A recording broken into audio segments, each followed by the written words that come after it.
A murder suspect released on a technicality is back in jail this afternoon after a hearing this morning requested by prosecutors. KXAN's Brianna Hollis explains the drastic back and forth of the suspect's bond amounts and how this whole process has impacted the victim's family.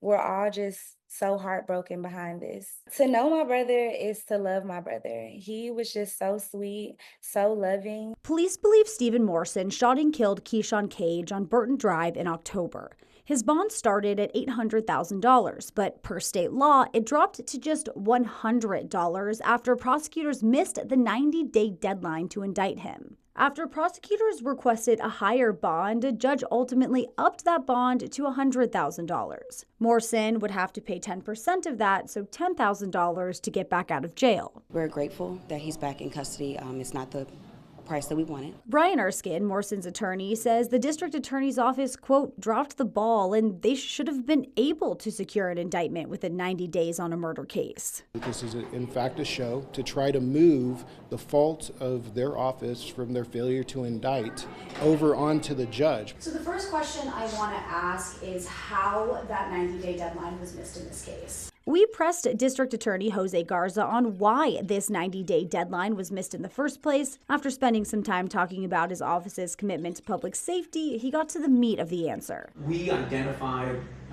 management problems with a 20-year experienced prosecutor. The DA says that prosecutor resigned about a month into working Morson's case. Cage's family says Morson has taunted them since Cage's murder, going so far as to show up at memorial events. Their message now, Cage was a great young dad, and they want justice. Justice for me is putting him behind bars for life, because what he did to my brother was just so heinous. Brianna Hollis, KXAN News.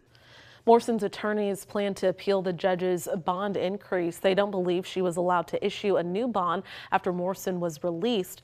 The judge says she wanted an appeals court to make that final decision.